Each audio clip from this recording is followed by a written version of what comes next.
Hello there and welcome to another episode of Rob's Models. I'm Rob and today we're going to be looking at Tamiya's B.A.C Lightning F.Mk.6, which is in 1 to 100th scale, so a little bit different. Must admit, I never actually bought this model. It was a kit bought for me by a friend who's challenged me to try to make it. It's not going to be a big build, so I thought I'd do a review, build, paint, all in one video. For this one, let's have a look what's in there. So 1 to 100 scale, so it's going to be smaller than a 1 to 72nd. I did make an Airfix 1 to 72nd Lightning a couple of years back. Didn't record me building it, but I did take photos throughout.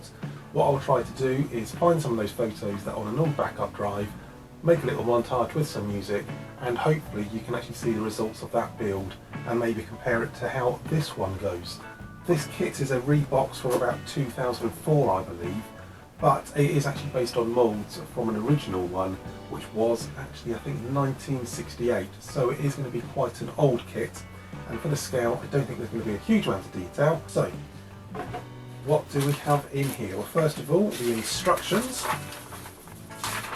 And this is just one sheet of instructions, so pretty small. So, first of all, we've got our first little bit of blurb about it and about first deployed in 1960. And the B.A.C Lightning, Britain's first domestically produced supersonic fighter, and everyone of course loves a Lightning.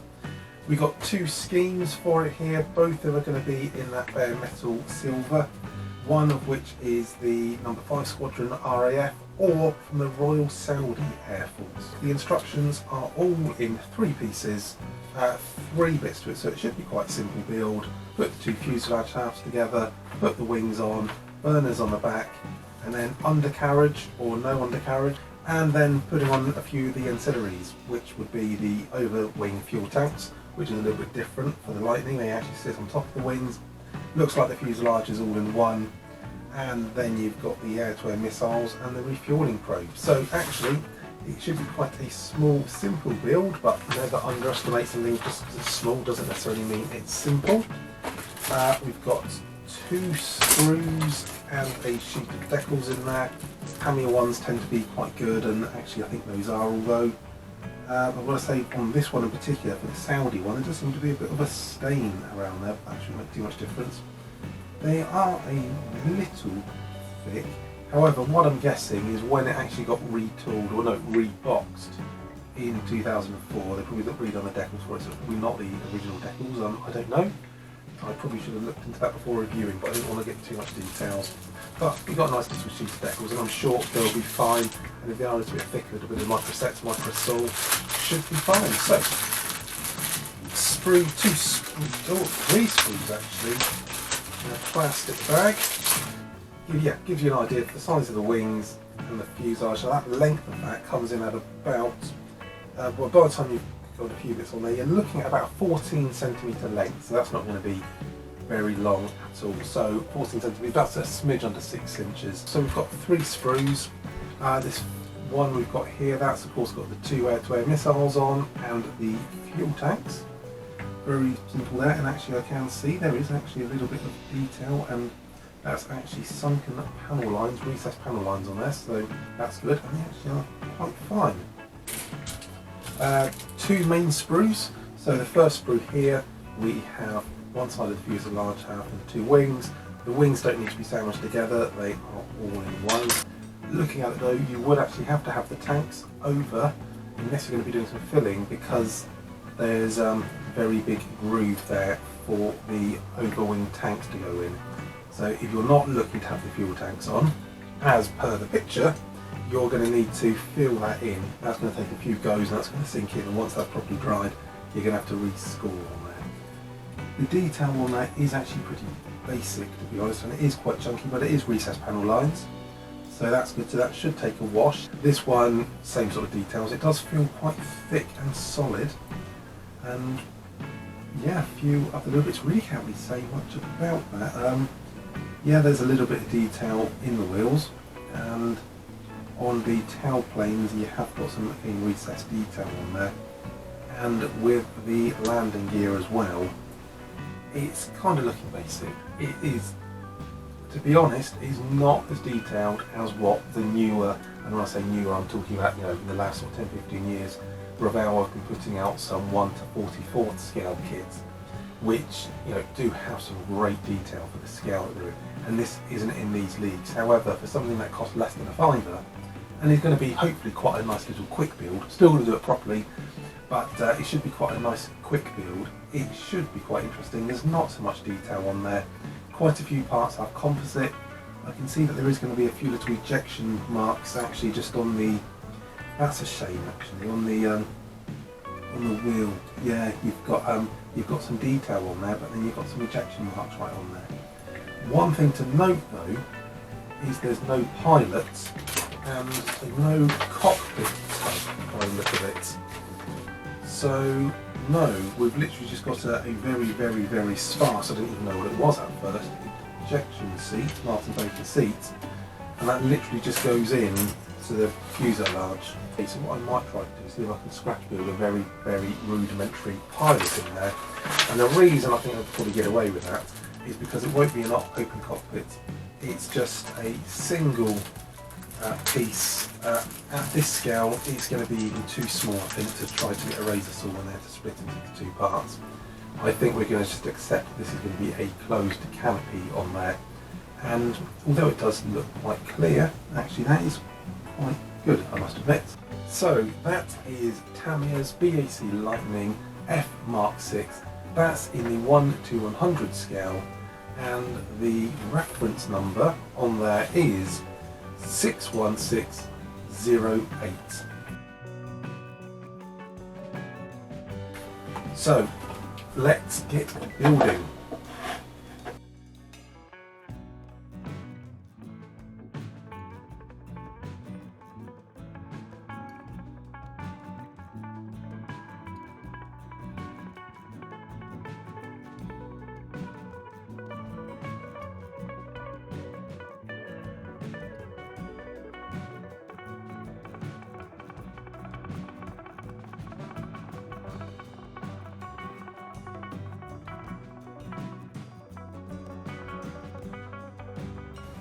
Looking at the ejection pins, that's quite annoying. You've got 2 big round ones. Yeah, that's actually going to be on the pylons for the air-to-air missiles. At the moment, I'm just roughly sanding things down just so I can get them together, and of course what I'll then do is feel and sand down and smooth.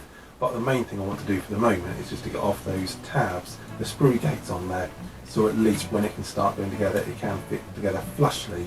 First of all, yeah, that doesn't fit, and it does seem actually, so things are going to be a little bit wonky, so I think it's going to be definitely a case of test fit even those larger parts, test fit them, and make sure they're all filed down properly before gluing together. So don't just assume that it's going to go together on a perfect fit, but annoyingly that's perfectly smooth on the side. You're not going to see. On the side you are going to see you've got these 2 big round ejection pin marks. A lot easier to file them off now with a small sanding stick and get them smooth on the table. This would be impossible if I'd actually noticed it or waited until after it was glued on. They would have just snapped straight off.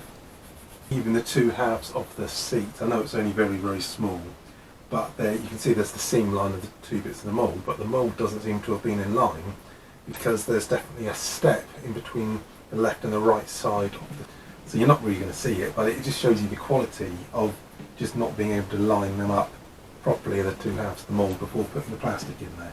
Before I stick the 2 fuselage halves together, I do want to quickly give it a quick coat of paint where the canopy is going to be, or where the cockpit is going to be, and for that I'm just using literally 2 drops of RML 75. I know it's a German Second World War colour, but that should be fine just to go in there.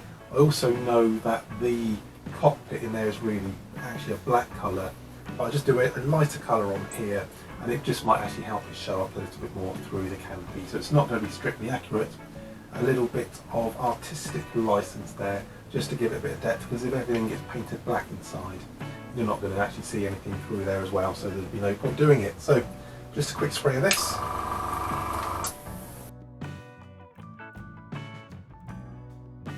So I'll pop the seat in there. It does seem wonky, and I think that's because the step in it where it's the 2 halves of it aren't quite aligned.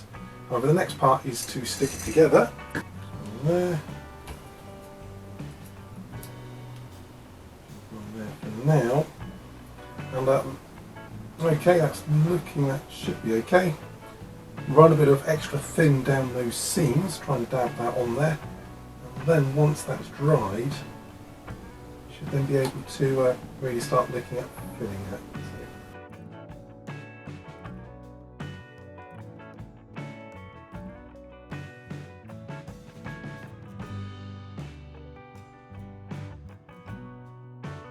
On the back, along the spine, that's looking okay. I do have quite a big gap actually there, so that's going to need some filling where the tail plate sits. Underneath, the main belly of it comes together okay. Of course, it's going to need filling and sanding and all the usual.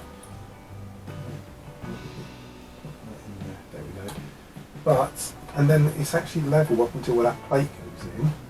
So that's level there, but it seems that side, the gap isn't as big as onto that side of the fuselage halves. Literally seems like that left part of the fuselage we're missing about half a millimetre there. That section there needs to be about half a millimetre longer. Very odd.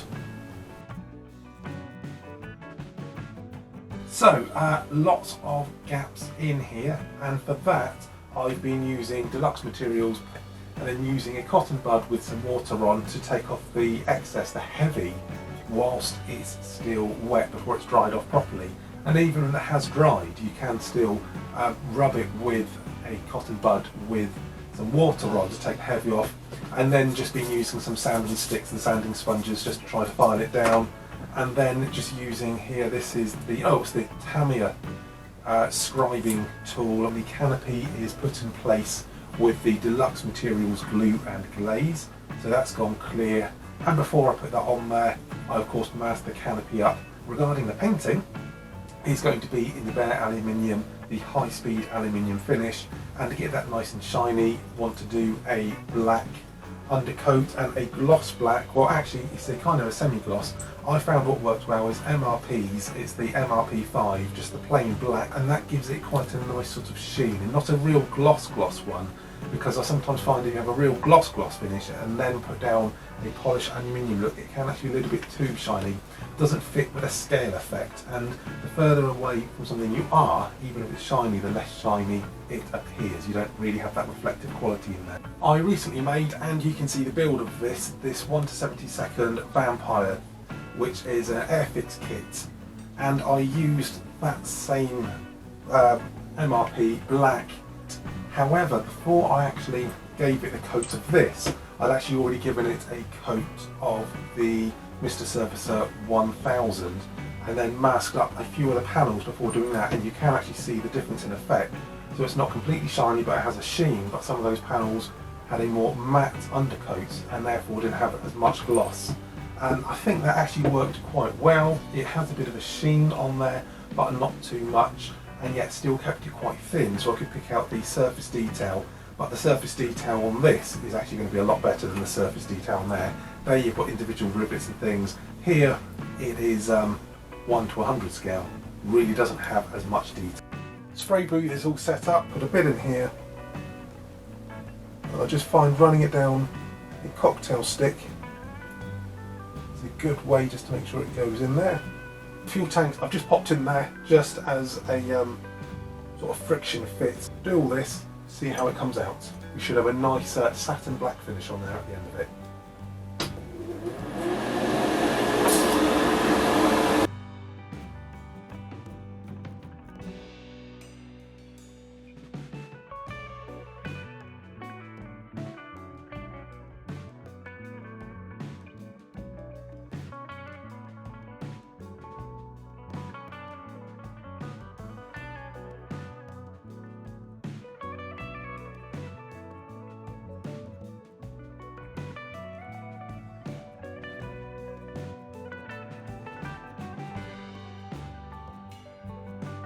The MRP black is down and dry. It's given it quite a nice sheen to it.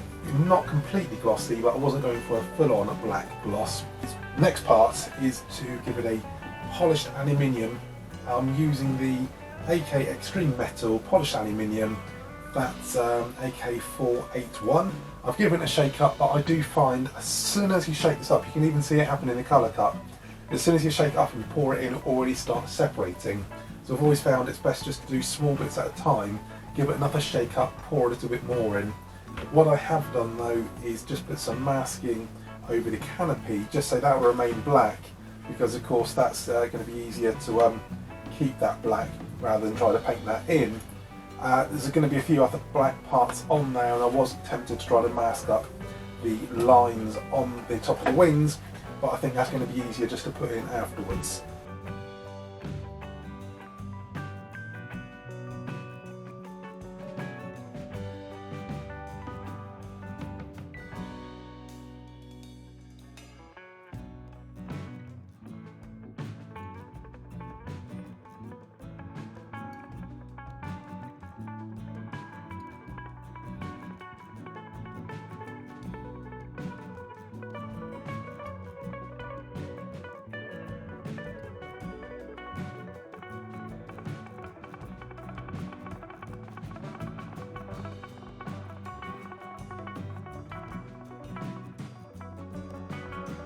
Since the last bit I filmed, which was when I put the silver on the AK Interactive Polished Aluminium, I've popped on the decals. They actually are very thick. They seem to sit in the water for a long time not doing anything, and then once they actually did finally separate from the backing paper, it wasn't actually long until they started cracking and splitting, so it was actually quite a job to try to get them on. I've painted the nose cone green, also using the which one's this one? This is the Mr. Metal Colour. This is the Dark Iron 214.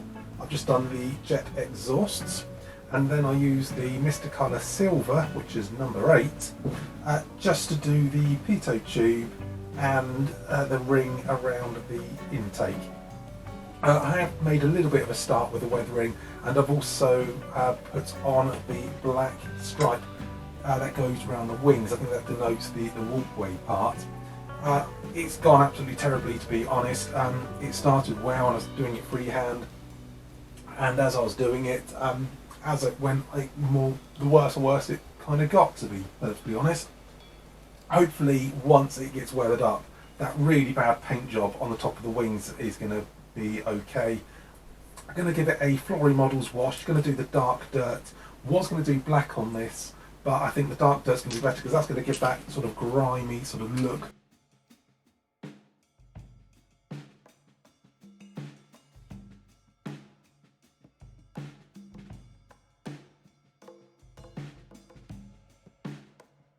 This has been on here only just for 5 minutes really now. It's still wet in places, however I'm just going to start using a bit of toilet roll just to try to wipe it off. Just so if you've got some streaks, that would look like the sort of grime. That's actually starting to look alright actually.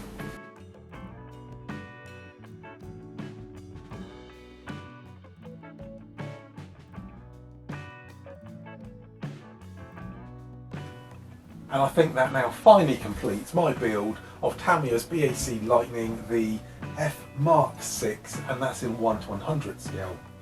And I've got to say, I didn't think I was going to be getting this point. This model almost went in the bin on more than one occasion.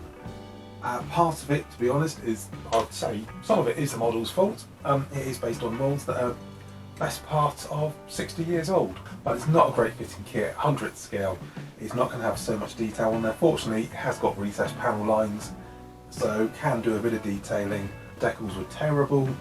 I didn't even bother filming that bit. What would happen is the decal sheet, the tracing paper on the top, had yellowing on. You could tell that over time the chemicals, the glue had been leaching out. They just seemed to take forever to soak before they'd come off, and then when they did, they just immediately started cracking up. Managed to get them on, but then as I'm moving the model around, even with the best will in the world, I just kept on finding things stuck to my hands, stuck to gloves. For the weathering, I used the Flory Models, the grime wash, that's sort of water-based, so whack that all over there. Then using a damp bit of kitchen roll and also a cotton bud, took that off. The weathering has managed to cover some things up.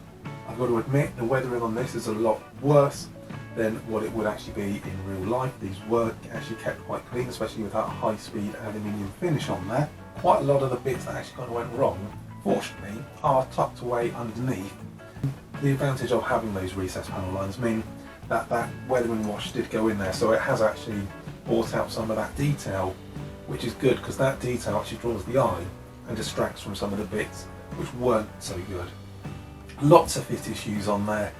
I have heard people say this is a great little kit, but I don't think they really were building it to a great finish.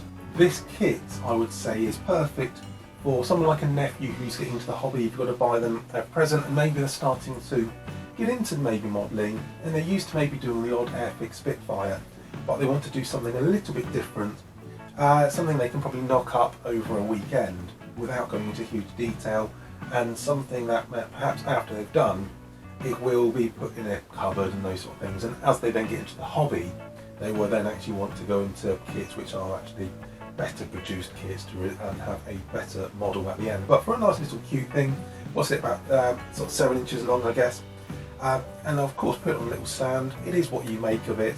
If you're really going to be doing it as a display piece, then I definitely would recommend the Airfix 1/72 is actually a good kit, and not a huge amount bigger, but it does have a lot more detail going on there. But knocking something up just as a good little trial and error, have a bit of a practice with, that's I think where this kit excels. It's a small kit. I think Tamiya do have a few other ones in the 1 to 100th scale range, so maybe worth if you are limited on space and want to do something to try to present it, and maybe have to put a little bit of extra work in, like scratch building a little pilot to go in there. I didn't bother doing anything on the instrument panel. However, looking in that, I can actually see the instrument panel, so perhaps I should have done. I didn't think I would be able to.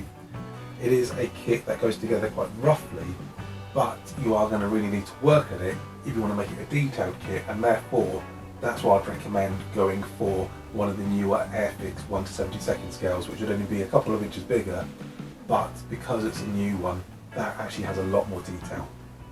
Hope you have enjoyed this. This has been more of a little play than a serious model, and I just wanted to try out a few little techniques, not just with the modelling, but also with some of the filming and the different cameras and the editing side of it. So this video might just sort of stay up for a while, and then as time goes on, I might end up taking it down again. If you did actually enjoy it, let me know. Give it a like, it really is appreciated. Make a comment if you've got any questions or any suggestions on there. I do always try to get back to every single person who does leave a comment. So make sure you hit subscribe. I've got a few ideas for future videos. If you have any suggestions or anything you'd like to see me do or more of, or perhaps any techniques you'd like to see me discuss, because in these videos I do sometimes gloss over the bits where it's maybe the tedious bits of me just like spending a bit of time airbrushing or just sticking plastic together. I try to focus on the techniques that are involved in there, not so much the main bits, but sometimes what I think is obvious I pass over, and sometimes that's what I get the questions on. So any questions, please fire away. I've been Rob, thank you, make sure you subscribe, and I look forward to seeing you soon. Keep modelling.